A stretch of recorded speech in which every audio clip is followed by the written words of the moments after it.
Formidable. De quoi va-t-on parler aujourd'hui? Les Français qui ne changeraient pas de drap très souvent. Sommes-nous sales? C'est la question que nous posons.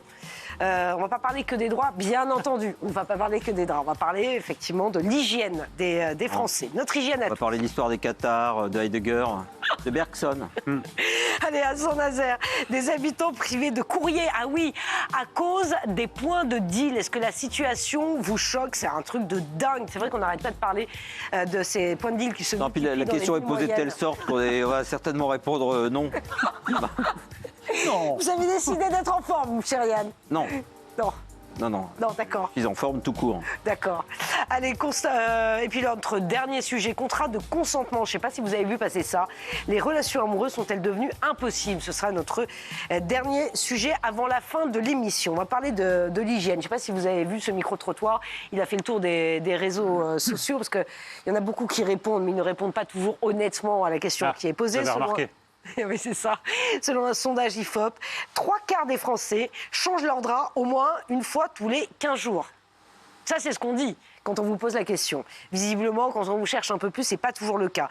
Vous allez voir qu'il y a un média web qui a posé les questions à des passants dans la rue et vous allez certainement être surpris par les habitudes des uns et des autres.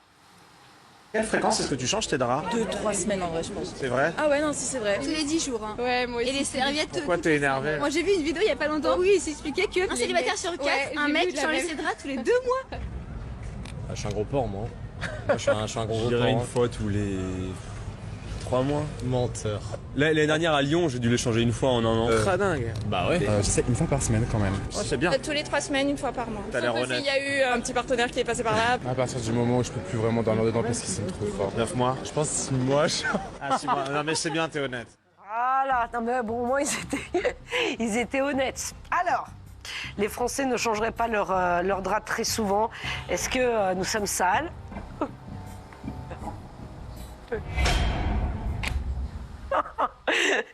La tête de Yann. Non, ouais. Réfléchis. Oui, Il y a des choses importantes à dire sur le sujet. Non, cher Eric, effectivement, oui.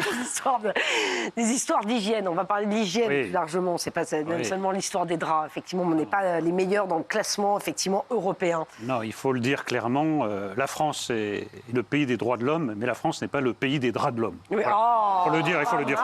Bien. Alors, pas mal. merci pour lui.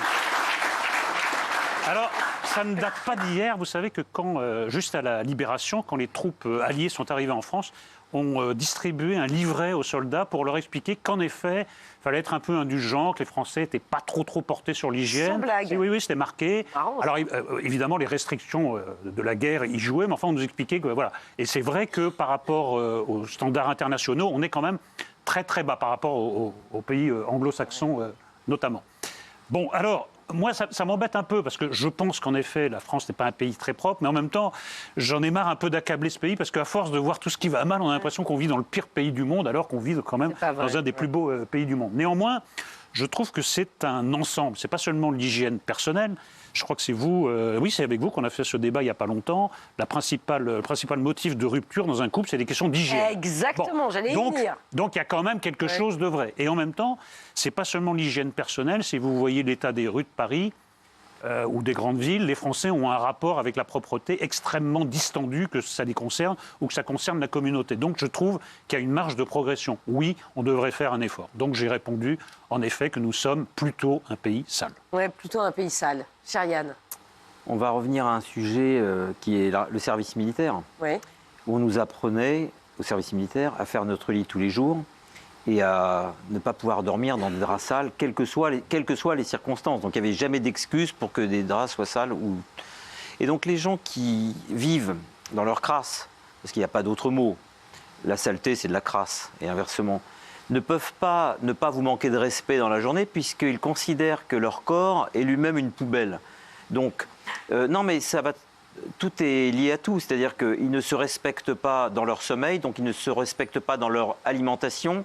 Ils donnent également de la crasse à leur cerveau en regardant n'importe quoi à tout moment. Et en fait, c'est une saleté générique, c'est une saleté qui s'infiltre dans tous les registres de la vie sociale, intellectuelle, mentale, morale et psychologique, et qui font que s'il y a de la violence et de l'agressivité partout dans ce pays, c'est parce qu'en fait, les gens sont sales de A à Z. Vous comprenez ce que je veux dire? C'est une saleté totale.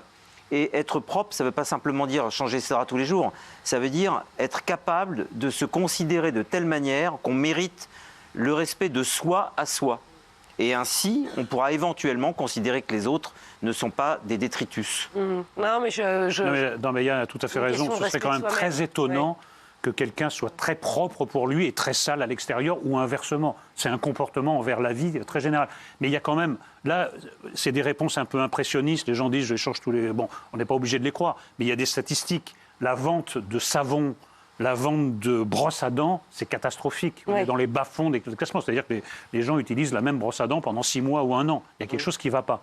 Alors, je ne sais pas, moi, je vois qu'on apprend beaucoup de choses à l'école, qui devraient d'ailleurs être plutôt enseignées par les parents. Je n'ai pas l'impression qu'on insiste beaucoup sur l'hygiène. Et les mêmes personnes font des scandales dans les hôtels si les draps ne sont pas changés tous les jours. Oui, c'est ça qui est étonnant. C'est ça qui est c'est très un peu étonnant. passé de mode, ça, parce qu'on vous dit, pour des raisons écologiques, dans les hôtels, voilà, qui ne changent plus les draps tous les jours. Quand vous avez un séjour, ça dépend de la durée, évidemment, du séjour, mais ça va sur le plan écologique. On vous dit, il faut pas... Et les Français sont connus pour être le pays qui fait le plus de scandales dans l'hôtellerie à l'extérieur. Ah oui, on est mal élevé. C'est jamais assez bien. Oh là là, qui se lave le plus en Europe? 53% des personnes se lavent tous les jours en Italie, 68% au Royaume-Uni, 76% en France, on est pas mal. C'est mieux en Allemagne et en Espagne. Après, je ne sais pas si c'est bien pour la peau, on vous dit aussi Moi, parfois. je trouve que c'est effarant comme statistique. Ouais. Je sais pas on parle de la France. Oui. Donc il y a un quart des Français qui ne se lavent pas tous les jours. Un quart. Ouais. C'est-à-dire, ce n'est pas des gens qui n'ont pas la possibilité de le faire. Il y a des gens qui n'ont pas accès Bien sûr. simplement à l'hygiène minimale. C'est fascinant. Il y a quelque chose qui ne va pas. Ouais. Non. Après, il y a le changement des vêtements aussi, quotidien, tous les jours. Changement quotidien de sous-vêtements chez les hommes. Les Français sont en bas du classement. Il y a, regardez, 82% des hommes en fascinant. Espagne qui changent quotidiennement des sous-vêtements. Là, on parle vraiment des sous-vêtements. 77% en Allemagne, pareil en Italie. Au Royaume-Uni, en France, on arrive derrière, 73% en France. Alors, c'est plus vrai pour les hommes que pour les femmes. Il y a aussi une différence de génération. Il y a 39% des Européens de plus de 70 ans qui ne changent pas de caleçon tous les jours, soit 2 fois plus que le taux mesuré chez les jeunes de moins de 25 ans. Alors, vous êtes passé assez rapidement sur un fait important. Si on l'a bien vu quand même dans le micro-trottoir, il y a quand même une grande différence entre les femmes et les hommes. Hein. Oui. Quand même. Rien que dans le discours. Parce qu'il n'y a pas une femme qui vous dit moi, vous savez, je suis une truie. Alors qu'il y a un type qui vous dit moi, je suis un porc, je suis un cochon. Enfin, c'est presque revendiqué. Je pense que ce serait très rare de trouver ça chez une femme. Il y a un problème. Il y a un problème de sexe, là. Oui, peut-être. Regardez le lavage des mains aussi. Alors ça, c'est important. Mais alors, non seulement pour l'hygiène, mais aussi pour la transmission des virus. On le sait, à cette période de l'année, mieux vaut se laver les mains assez régulièrement. 31% des hommes se lavent les mains après avoir pris les transports en commun, contre 42% des femmes. Il vaut mieux se laver les mains après les transports en commun. C'est beaucoup mieux. Là, Vraiment. Je ne vais pas entrer dans les détails, mais il vaut mieux, oui. Bah oui, non, mais c'est vrai. Il faut ou alors avoir un gel hydroalcoolique. Mais je sais pas si c'est une question aussi, peut-être qu'on n'y pense pas. Puis les jeunes, souvent, quand on est très jeune, parfois on oublie de prendre des douches. Mais Oui, vous n'y pensez pas. Vous pensez que c'est vraiment un effort intellectuel énorme de dire je sors des transports en commun, je me lave les mains? Je ne crois pas. Je ne pense pas que ça soit une insuffisance intellectuelle. Simplement, c'est pas entrer dans la culture profonde. Mais ça s'améliore. Je crois que ça s'améliore. Ça s'améliore. Regardez ce que dit le docteur Brigitte Millot sur CNews. Il faut absolument se laver les mains régulièrement, immédiatement après être allé aux toilettes, ce qui paraît une évidence, mais aussi après avoir touché une rampe dans le métro, une poignée de porte, avant de prendre un repas, bien entendu. Donc l'hygiène est primordiale, d'autant que l'on sait, en plus, que l'on se touche le visage 2 fois par heure avec les mains. Et pour ceux qui ne peuvent directement se laver les mains, mieux vaut être équipé d'un gel hydroalcoolique. Voilà, et ça, effectivement, on l'a un peu redécouvert au moment du Covid, où on parlait de ce gel hydroalcoolique. Il ne faut pas le lâcher, le gel hydroalcoolique, ça évite la transmission des virus. Ça vous protège, mais ça protège aussi les autres personnes qui sont en face de vous. Savez-vous, quand on est malade, en fait, il faudrait changer ses draps tous les 2 jours. Pour ne pas entretenir la maladie. En cas d'allergie, les draps doivent être changés tous les 3 ou 4 jours. Et le docteur Simès donnait même des conseils pour les sécher, ces draps. Alors d'abord, une évidence, les draps dans lesquels vous dormez, vous transpirez, vous copulez, bref, dans lesquels vous passez 7 ou 8 heures par jour, il faut les laver régulièrement. N'attendez pas qu'ils soient visiblement sales ou sentent mauvais pour le faire. Alors, régulièrement, ça veut dire tous les 15 jours, dès lors que votre hygiène corporelle est irréprochable, ce dont je ne saurais douter. Alors la température de lavage, 30, 40, 60, 80 Plutôt 40. Sous les 40 degrés, toute la saleté ne part pas avec l'eau de la lessive, et au-dessus de 40, vous êtes dans les clous. Si vous poussez jusqu'à 60, eh bien vous devenez un terminator de la literie, un éradicateur des microbes les plus résistants. Bref, vous faites un très bon choix. Voilà. Ouais, ces sujets paraissent une grande banalité, mais en fait ils sont extrêmement intéressants parce que à l'hygiène, on arrive à lire en fait dans quelle société on vit. Si vous allez dans les pays asiatiques, la Corée par exemple, où tout le monde est en costard-cravate, tout le monde, on a l'impression que les gens sont habillés dès 8h matin comme s'ils allaient à l'opéra, vous comprenez ce que je veux dire? C'est agréable même à voir, les gens sont avenants. En France, tout est d'un même souffle. On propose essentiellement à autrui et au visage d'autrui de la crasse et des crachats. Et les gens ne sont pas beaux à voir. Les rues ne sont pas belles. Non mais c'est rare. Ouais. Quand quelqu'un est bien habillé, distingué, on le remarque. Ouais. Vous voyez ce que je veux dire? À Paris quand même, non? Enfin, je sais pas. C'est la capitale de la mode, franchement. Oui, de la mode. C'est la capitale des robes à 12 000 €, mais c'est pas la capitale des gens forcément bien habillés tous les jours. En moyenne, quand vous prenez les transports en commun, il y a plus de gens habillés comme des sacs à patates que de gens correctement habillés. Oui. Il faut être honnête. Et donc, oui, tout est à l'avenant. L'hygiène est une manière de lire la société comme une autre, mais c'est certainement pas la moins intéressante. Oui. Bon, écoutez, voilà, non, mais c'était assez marrant de dresser un portrait de ce que nous faisons, de nos habitudes, voilà. Non, mais ça en dit long. Les règles d'hygiène, ça, voilà. Ça en dit long. C'est des sujets qui en disent long. Vous tirez un fil et toute la société vient. Ouais, bon, c'est ce que vous pensez. Effectivement, voilà. Bon, ben voilà le petit micro-trottoir nous avait beaucoup amusé. Regardez le résultat. On vous a posé la question. Sommes-nous sales? Non, à 44% quand même. 55% de oui, non à 44%. Donc bon, voilà, chacun voit midi à sa porte. Oui, enfin, on vit dans une société où les gens ne se respectent pas eux-mêmes. Point, c'est tout. Ouais. C'est effrayant, en fait. Non. Bon, allez, on va passer à ces habitants qui sont privés de courrier à cause d'un point de deal. Alors ça se passe du côté de Saint-Nazaire, dans le quartier de Pressega. Pas de service public. Pourquoi? Parce que, tout simplement, depuis 2 semaines, des dealers ont pris la possession du secteur. Donc, du coup, les services publics ne peuvent plus entrer, y compris les facteurs.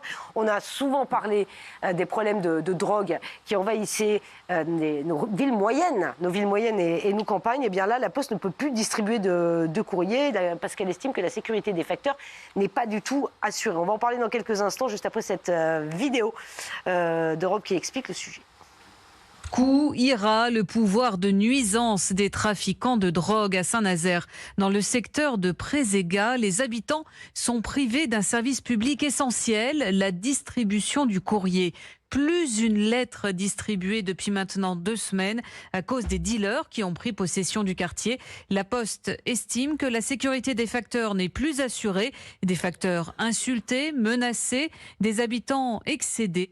Voilà, donc ces problèmes de points de deal, mais ça, on en a parlé, on en parle régulièrement, des points de deal, et les forces de l'ordre, malheureusement, sont désarmées face à ces points de deal. C'est un combat incroyable. Moi, je me souviens, pour Europe 1, j'avais échangé avec le Jarl, c'est le patron d'une discothèque, alors le patron de la sécurité d'une discothèque à Rennes. Il expliquait que les dealers venaient embêter les clients qui allaient en boîte de nuit. Donc il a commencé par appeler la police. Il partait pendant 3 heures, et puis il revenait, ça ne changeait rien. Après, il a dû échanger avec les gros bonnets de Rennes, en disant, bon écoutez les gars, vous allez faire votre business un peu ailleurs, et voilà, il laissait les clients tranquilles. Ça n'a pas duré longtemps, puisque ces gros bonnets de la ville de Rennes ont été dépassés et supplantés par les gros bonnets parisiens et marseillais, qui envoient des hommes de chez eux pour aller dealer à la sortie des boîtes de nuit. Et il est aujourd'hui obligé d'assurer sa propre sécurité. C'est quelque chose de dingue, les problèmes de deal. Donc là, maintenant, c'est les services publics, donc ces pauvres habitants qui n'ont plus le droit d'avoir leur courrier, parce qu'il y a des dealers qui pourrissent la vie des quartiers. C'est quand même incroyable. Donc la situation, est-ce qu'elle vous choque? Alors évidemment, on a voté. Nous sommes bleus. Alors, on a pas mal de vidéos à vous montrer à ce sujet, mais c'est quand même un fléau. Mais dans son lancement, la journaliste qu'on a écoutée pose une question. Jusqu'où ira le pouvoir de nuisance des dealers? Mais la réponse est simple. Elle ira jusqu'où on leur permettra d'aller, en fait. Il n'y a que 2 solutions. J'en connais pas une troisième. Soit c'est les flics qui font la loi, soit ce sont les voyous qui font la loi. Moi, je préfère quand ce sont les flics qui font la loi. Ça, c'est un double scandale. Pourquoi?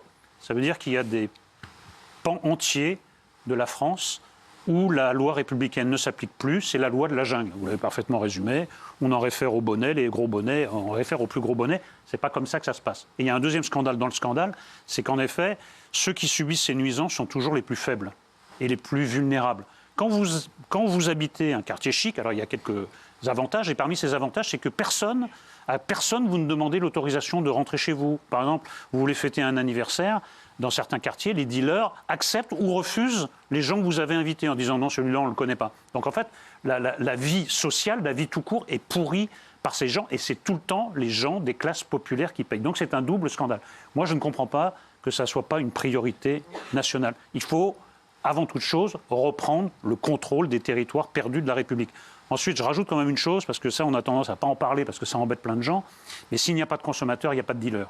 Voilà. Donc il faut quand même que les gens qui achètent de la drogue, qui la consomment, se posent des questions. Ils se posent quand même la responsabilité morale et la responsabilité d'ailleurs tout court d'entretenir ce système qui en arrive à des aberrations telles que celles que nous évoquons.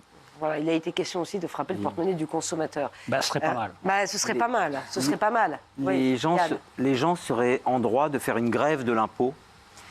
Pour ne pas recevoir leur courrier, c'est grave. L'État, c'est pas simplement quelque chose qui est au sommet à Paris. L'État, c'est aussi quelque chose qui arrive dans votre boîte aux lettres. Et l'État arrive souvent dans votre boîte aux lettres pour vous réclamer des sommes importantes. Il faudrait qu'un collectif se crée avec des huissiers, des hommes de loi, des avocats, pour refuser de payer l'impôt quand on ne reçoit pas son courrier chez soi. Et alors vous allez me dire que je radote et que je vais reparler de la Corée du Sud. En Corée du Sud, tout ça n'est qu'une question de volonté politique. Si on voulait faire quelque chose contre la drogue en France, en un an, on n'en parle plus de la drogue en France. En Corée du Sud, un possesseur, il se fiche de savoir que c'est un consommateur ou un dealer, un possesseur de quelque drogue que ce soit, dans quelque quantité que ce soit, c'est 10 ans de prison exécutés immédiatement. C'est-à-dire qu'entre le moment où on voit que vous avez de la drogue sur vous et le moment où vous êtes dans une geôle pour 10 ans, il se passe un quart d'heure. Et c'est bizarre, mais le message est d'une immense limpidité. Oui, et il est reçu 5 sur 5. Ça s'appelle juste du courage politique. Parce que ne croyez pas qu'il n'y a pas des mafias en Corée qui ne veulent pas se mettre en branle et qu'il n'y a pas des gens qui sont tentés par la drogue. Mais c'est très étrange, le message est parfaitement reçu. On a plein de vidéos à vous montrer, on va continuer de parler de ce sujet. Après, on parlera du consentement. Vous allez voir, est-ce que ça pourrit pas les relations amoureuses? Il y a beaucoup de choses à dire dessus. À tout de suite sur C8.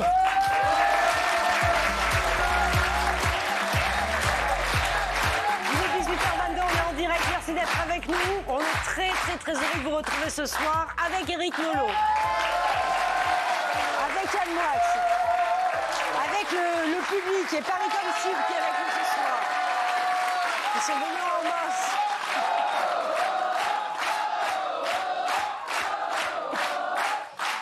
On a plein de sujets à aborder. C'est le vrai Éric Nolot, hein, le vrai. C'est vrai? Pourquoi il y a des faux Éric Nolot? Il y en a qui se baladent dans la nature. Ah, c'est vrai? Il faut se méfier. Ouais. Et des Yann Moix, non. Non. Il y a mon jumeau maléfique qui se promène. C'est vrai? Là, vous avez la version solaire. D'accord. Toujours en jouet. Oui. Mais il y a le jumeau maléfique qui, lui, est tout à fait différent, évidemment. Il y a un peu plus dark. Oui. C'est ça. Mais on n'a pas très envie de le voir. Il pourrait rester dans les coulisses. Non, on a l'expérience avec Lionel. Il y a le Lionel normal qui passe les Rolling Stones, puis il y a le Lionel maléfique, Tata Yo-Yo, chaud chocolat, etc. Bon. En fait, c'est des jumeaux, ils sont deux, Lionel. Voilà, c'est ça, ils sont deux. Avec des goûts musicaux très divers. Il y en a un qui est plus branché Rolling Stone, Lou Reed, et l'autre, c'est plus Annie Cordy, Carlos. Oui, il en faut pour tous les goûts. Il en faut pour tous les goûts. Pour tous les dégoûts, surtout. Hein.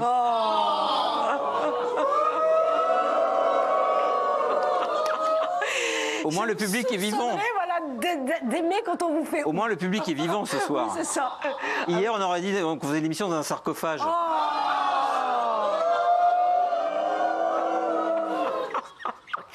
Vous adorez qu'on vous eue. Je crois que vous aimez Ah non, ça. j'adore pas ça, je m'en fiche complètement, c'est différent. Voilà, c'est je comprends pas. Oui. Yann dit du bien du public qui est là et du mal du public qui était là hier. Par solidarité. Quand même. Solidarité. Ah oui, c'est la solidarité, c'est pas mal. Ah d'accord. C'est pas mal. J'essaierai un jour. Oui. On est en train de parler tout à l'heure, on va parler dans un instant du consentement, le consentement, des contrats de consentement. Oui, moi ça me passionne. Moi c'est un sujet qui me passionne. Ah non, mais attendez, c'est un truc de dingue. Les contrats de consentement, les relations amoureuses sont-elles devenues impossibles? Parce qu'il y a des gens qui passent des contrats de consentement. Oui. Vous savez que cette émission, elle est fantastique à faire. Mais c'est dingue. Parce qu'en fait, la lecture qu'on a de la société avec tous les petits sujets qui ont l'air de rien, hein. Enfin il y en a des graves, mais qu'on traite tous les jours. Elle est bien cette émission parce qu'elle nous permet de voir dans quel monde on est en train de patauger. Quoi. De patauger. Et c'est fascinant, on a l'impression qu'on est fait de toutes parts, comme des rats. Oui. C'est ce que je veux dire. Alors heureusement, j'imagine qu'il y a des choses sympas, mais c'est fascinant. Non, mais parce que la plupart des sujets qu'on traite, et c'est ça que j'adore dans cette émission, c'est qu'il y a 15, 20 ou 30 ans, 100% des sujets qu'on traite n'auraient pas été concevables par personne. Bien sûr. Et ça qui est fantastique. Bah oui, voilà. Donc maintenant, il y a des contrats de consentement quand on va avoir des relations amoureuses. C'est comme le règlement intérieur d'un asile, en fait. Ouais, c'est ça. C'est ça. C'est important de connaître le règlement. Bah oui, c'est très important de connaître le règlement. Oui, mais enfin, bon, est-ce que ça sert vraiment à quelque chose au final? On va poser la question tout à l'heure. On a des histoires dingues à vous raconter. Je vous le dis, on était en train de parler du trafic de drogue et de cette histoire à peine croyable. À Saint-Nazaire, le courrier n'est plus distribué dans un quartier de Saint-Nazaire. Pourquoi? Parce que les dealers ont pris possession du quartier depuis 2 semaines. Donc le service public ne peut plus être assuré. Écoutez, c'était chez Pascal Pro sur Europe 1. Le courrier n'est pas distribué, les gens sont obligés de se déplacer et on réfléchit à une distribution du courrier plus tôt.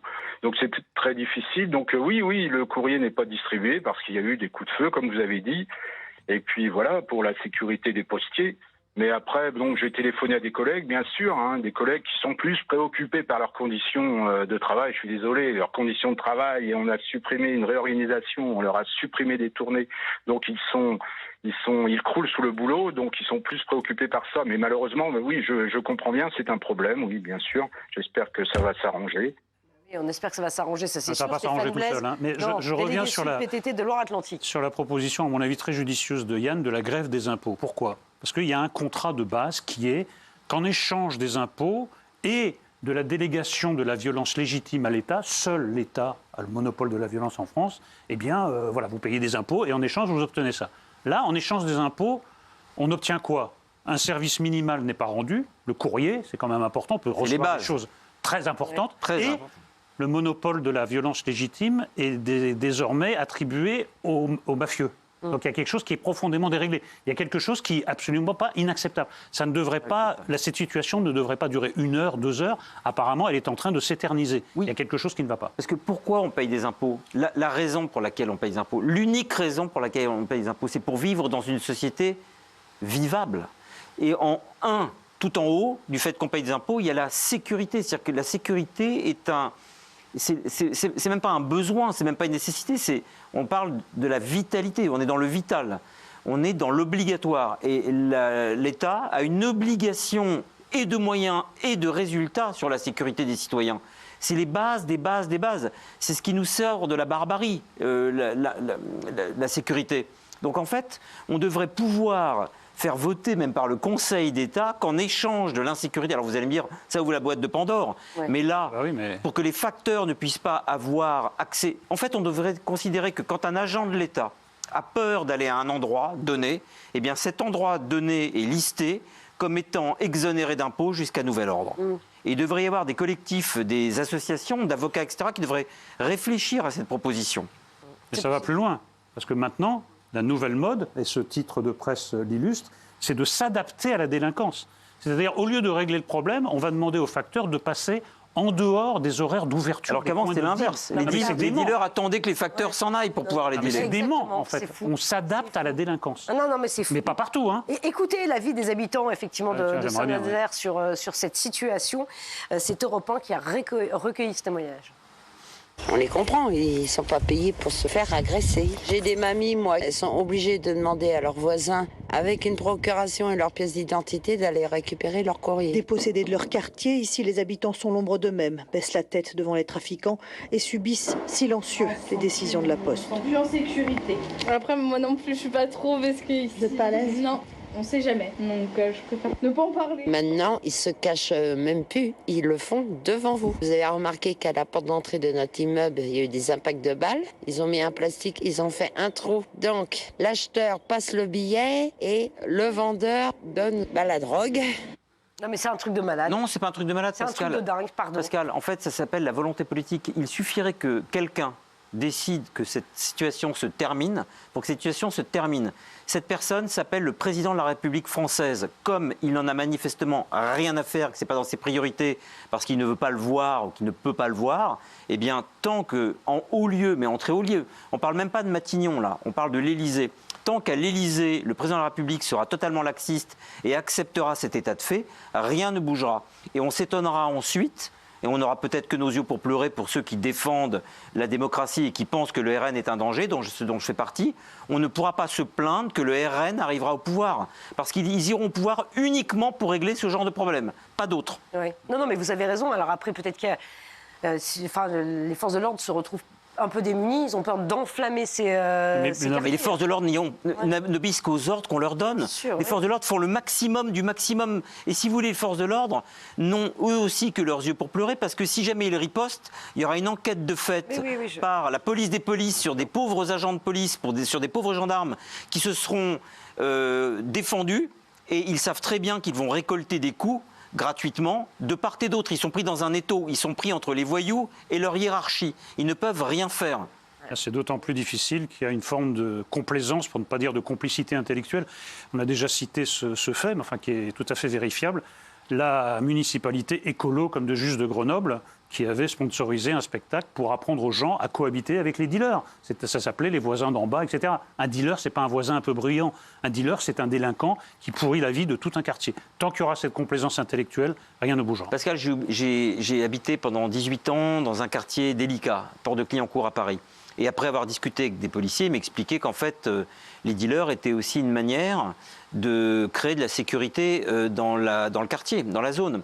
En échange du fait que les coups et blessures et les agressions diminuent, et donc que les dealers fassent la police à la place des policiers, on pouvait tranquillement vendre sa drogue. C'est incroyable ce que vous racontez. Mais c'est protocolisé, hein. C'est dingue. C'est institutionnalisé. Non, mais j'entends effectivement, et ça a du sens ce que vous dites, mais c'est vrai que ça paraît complètement dingue. Ça porte un nom, mexicanisation. Mexicanisation. Ça, c'est Bruno Retailleau qui a employé ce terme. Mais d'autres avec lui, Pascal, et les magistrats aussi. Il ne faut pas croire que c'est irréversible, parce qu'on n'arrive jamais à y croire. Regardez une ville comme New York, qui était un coupe-gorge il y a 40 ou 50 ans, qui est devenue une des villes les plus sûres du monde. Ça s'appelle la volonté politique. Ça dépend d'une seule personne. Pas de 15, pas de 30, une personne. Or, cette personne, pour l'instant, n'a jamais été au sommet de l'État. C'est tout. D'accord, ok. Parce qu'on a du mal à comprendre pourquoi on n'agit pas. Écoutez, autre témoignage, Eric est infirmier justement à Saint-Nazaire. Vous allez voir qu'il n'y a pas que les facteurs qui sont embêtés par le trafic de drogue. C'était dans les grandes gueules sur RMC. Oui, que moi, on ne pratique pas parce qu'elle est un tout petit peu hors secteur pour nous, mais bon, on a 2-3 quartiers comme ça à Saint-Nazaire, dont celle-ci qui est quand même particulièrement chaude en ce moment. Il y a souvent des faits divers, des règlements de compte. Il y a encore eu un blessé par arme, je crois que c'était tout le week-end dernier. Le sujet devient un peu récurrent sur est-ce qu'on y va, est-ce qu'on n'y va pas, quoi. On va passer tôt le matin pour pas être dans les soucis. Et on peut pas dire que les pouvoirs de la ville ne font rien. Bien au contraire. Le maire a régulièrement, M. Samza a régulièrement demandé des forces supplémentaires au niveau de la police nationale. Il a embauché la police municipale, il a augmenté les effectifs. Mais bon, voilà, il y a c'est un problème, j'ai l'impression qu'on aura beaucoup de mal à résoudre. Pascal, j'ai un ami qui pendant 20 ans a eu des graves problèmes aux yeux. C'est pas moi. Il avait toujours des graves problèmes aux yeux, j'ai toujours vu mettre des gouttes, etc. etc. Jusqu'à ce qu'on lui trouve un problème aux intestins. Et ça a été réglé en 10 minutes. Il n'a plus jamais de problème oculaire. Le résumé de l'histoire, c'est que, en fait, l'insécurité n'est pas du tout le problème.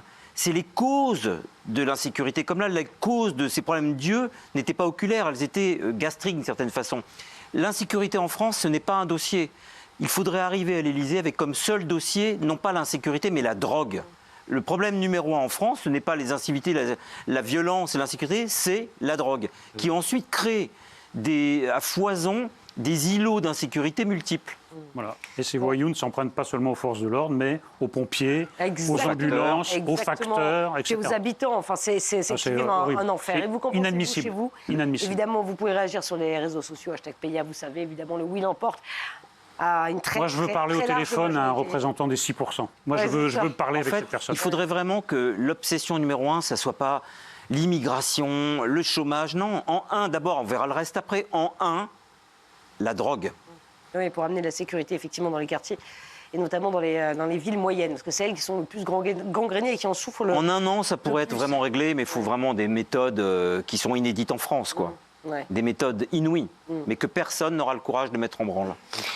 Allez, on va parler de toute autre chose, on va parler des relations amoureuses. Alors, les relations amoureuses, bah oui, il est 18h33, on est en direct sur C8. Ces derniers temps, je ne sais pas si vous avez vu passer.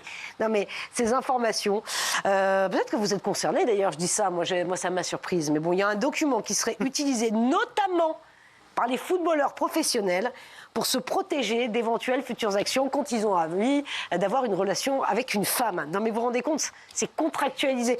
Moi je ne connaissais pas le principe, c'est pour ça que ça m'a interpellée. Les relations amoureuses sont-elles devenues impossibles? On va en parler dans quelques instants, mais d'abord regardez cette vidéo. Footballeurs font-ils signer des contrats de consentement sexuel? Un document publié sur X par le journaliste Thibault Leplat ressemble fortement à un contrat de consentement sexuel. Le papier serait utilisé par des footballeurs professionnels pour se protéger d'hypothétiques futures actions en justice. Mais ce document ne protège de rien.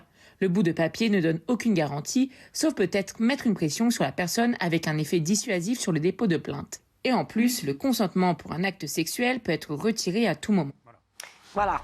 Alors, je ne sais pas si vous étiez au courant, mais visiblement, ce sont des pratiques, on a parlé des footballeurs professionnels, parce qu'on s'est appuyé là-dessus. Ce sont des pratiques qui se répandent de plus en plus. Donc, on vous pose la question, nous avons posé la question, contrat de consentement, les relations amoureuses sont-elles devenues impossibles? Et... Je suis d'accord avec vous, cher Eric. Je tournais vers Yann, non, il est en rouge. Mais oui. Bien sûr que c'est impossible. Pourquoi c'est impossible? Pourquoi c'est impossible? Parce que c'est porté, cette histoire de consentement, etc., c'est porté par une idéologie qui veut transformer la vie en expérience de laboratoire.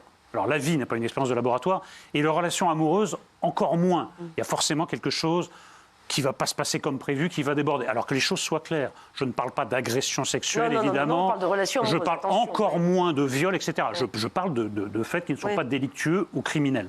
Et dans une relation amoureuse tout à fait normale, saine, il peut se passer des choses étonnantes. Bon. Et inattendu en tout cas. Là, ce genre d'application, moi j'en ai téléchargé une, mais j'arrive pas à la faire marcher. Bon, peu importe. C'est pas vrai. Oui, pour Parce voir. que vous aviez peur? Non, pas du tout, pour voir par comment effet ça fonctionnait. de curiosité. Alors, non seulement vous devez signer un document de consentement sur la relation en général, mais si on en arrive à la phase sexuelle, vous devez consentir explicitement à chaque pratique. À chaque pratique. Voilà, d'ailleurs, c'est ce qui est marqué. Oui, voilà. Oral sex giving, oral sex receiving, oui. Alors déjà, là, ça devient compliqué. Mais sachez que, au milieu de l'acte, si l'un des partenaires change d'avis, il faut interrompre la chose et refaire signer un papier. Refaire signer un papier, sachant que ça peut se reproduire. Sans compter, Eric, tu avais dit que tu le ferais. Oui, en plus. Ah oui. Ça peut aller dans l'autre sens. Ça, c'est tout à fait possible. Vous n'avez pas fourni le service qui est apparemment... Non, mais c'est énorme, ça. Bon, donc, vous essayez de contrôler quelque chose qui, par définition, ne peut pas être contrôlé, le sentiment ou l'instinct sexuel. Mais en fait, ça vient de quoi? Ça vient de toute une mouvance néo-féministe qui a théorisé le concept du continuum. Le continuum vous explique que si je vous fais un compliment sur votre tenue aujourd'hui, il y a une différence de degré, mais pas de nature avec vous violer. Donc on arrive... Ben oui, et c'est là le problème. C'est une théorie néo-féministe. Donc ça veut dire qu'en réalité... La relation va devenir impossible parce que tout, au sens littéral de l'expression, tout ce que vous pouvez dire sera retenu contre vous, même un truc complètement anodin. Voilà. Alors, le stade ultime du délire, c'est en effet des bulletins, des formulaires de consentement. Non, mais vous vous rendez compte que ça existe? Non, mais d'ailleurs, ça a été dit, ça ne règle rien, puisque ça peut être contesté à tout moment. Regardez ce que dit justement cet expert juridique. Aucune garantie, ce document de consentement. Ça donne aucune garantie. Vous travaillez donc avec des célébrités, expliquez-nous. C'est très simple, c'est que comme vous le savez, c'est des affaires qui sont assez difficiles parce que il faut gérer des cas qui sont pas simples, et donc l'objectif c'est qu'après à 3h du matin, quand on est allé en soirée, on n'a pas forcément les idées claires. Donc nous, l'objectif c'est de leur marcher le travail. Donc nous, on est les petites mains qui essayent de mettre tout sur papier pour justement que le moment venu, le client n'ait juste qu'à faire signer un document de consentement, et avec prise de photos de la pièce d'identité pour s'assurer que la personne avec qui il va passer la soirée est majeure. Bon, écoutez ce que dit cet avocat pénaliste justement au barreau de Paris. Ça donne aucune garantie, ce document de consentement. Ça donne aucune garantie, si vous voulez. Peut-être ça met une pression sur la personne, ça peut avoir cet effet dissuasif de porter plainte. Si vous voulez, c'est comme... à la fois, ça n'a aucune valeur juridique et à la fois, le mode de preuve est totalement libre en matière pénale. Ça veut dire qu'on peut absolument tout amener. Donc ça a la même valeur qu'un texto de la fille qui dit « Merci pour cette soirée, j'ai passé un agréable moment ». Ça a une valeur, ce texto. Ça veut dire que le juge va le regarder en disant « Bah tiens, pourquoi elle a envoyé ce texto si elle dit avoir été violée, etc. » Mais ça n'a pas une valeur, si vous voulez, irréfragable qui viendrait prouver l'absence de viol. Alors, chère Yann, d'abord, ça n'a pas de valeur. j'ai répondu non parce qu'en fait, c'est pas les relations amoureuses qui sont concernées, c'est les relations sexuelles. C'est pas tout à fait la même chose. Donc la question est mal posée. Oui. Ces relations sexuelles. Eh bien, c'est une manière de considérer que le sexe est hors la loi. Parce que, je m'explique, si il faut des contrats pour le réguler, ça veut dire que tout ce qui échappe à la régulation est hors la loi. Or, j'avais cru comprendre que la grandeur du sexe, sa beauté, son exception, c'est que ça a échappé au réel. C'est que ça a échappé à tout et que c'était le seul lieu, finalement, dans la société, dans la vie, dans l'existence humaine, où on peut être débridé sans être jugé.